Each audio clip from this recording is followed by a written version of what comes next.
হে everyone, আমি সুপ্রিয়া উর্ফ তুলি চলে এসেছি আর একটা নতুন ব্লগ নিয়ে। আজকে হলো ওই বাড়িতে যাব, মানে আজকে আমার দিদি আমাদেরকে নিতে আসবে, আমাকে আর পুচকুকে। যেহেতু পুচকুকে একা ধরে টোটোতে বসে আমি যেতে পারি না, ওই জন্য কেউ না কেউ কিন্তু নিতে আসে। এই বাড়ি থাকলে ওই বাড়ির লোক নিতে আসে, আর ওই বাড়ি থাকলে এই বাড়ির লোক নিতে যায়। যাই হোক, সকাল সকাল রেডি হয়ে নিয়েছি, সবকিছু গুছিয়ে ব্যাগটাক রেডি করে রেখেছি। আর সকালে কিন্তু একবার বৃষ্টি হয়ে গেল প্রায় অনেকটাই।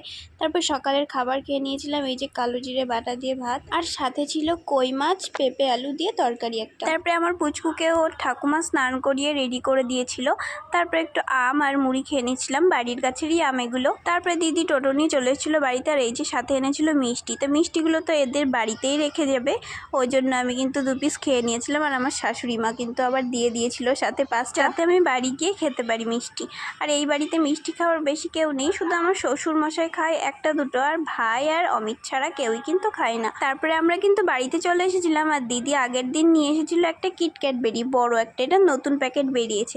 তো সেটারই হাফের একটু কম ছিল আমার জন্য, তো সেটাই খেয়ে নিচ্ছিলাম।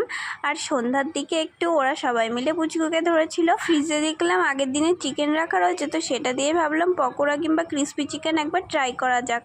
ক্রিস্পি চিকেন কিন্তু আমার দিদি খুবই ভালো বানায়, তা ওর কাছ থেকে ভেবেছিলাম যে শিখে নেব, কিন্তু ও কিন্তু ডিউটিতে চলে গেছিলো, ওই জন্য ভাবলাম আমি একবার ট্রাই করে দেখি যে কেমন হয়। পুচকুকে একবার খাইয়ে রেখে এসে তারপর কিন্তু আমার মায়ের কাছে দিয়েছিলাম। চিকেনটা আগে ঠান্ডা ছিল, তো সেটা একটু গরম হওয়ার পর ভালো করে একটু ম্যারিনেট করে নিলাম একটু মশলা দিয়ে, তারপর একটু কর্নফ্লাওয়ার দিয়েছিলাম। চিকেনগুলোর মধ্যে ডিম, লবণ, হলুদ, মশলা বাটাটা পুরোটা দিয়ে ভালো করে মিক্স করে নিয়ে পাশে একটু আলাদাভাবে ময়দা রেখেছিলাম, তো 2বার 3বার করে কোটিং করে নিচ্ছিলাম।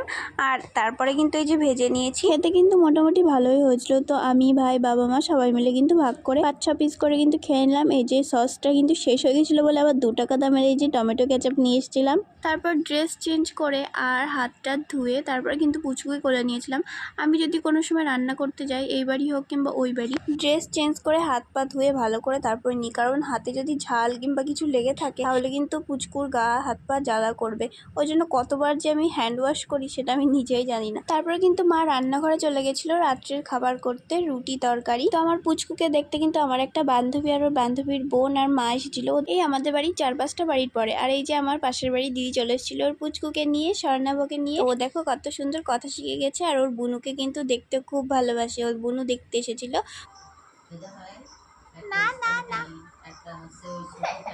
তারপরে কিন্তু এই যে রাত হয়ে গেছিলো, আমি মশারি টাঙিয়ে প্রায় শুতেও চলে এসেছি।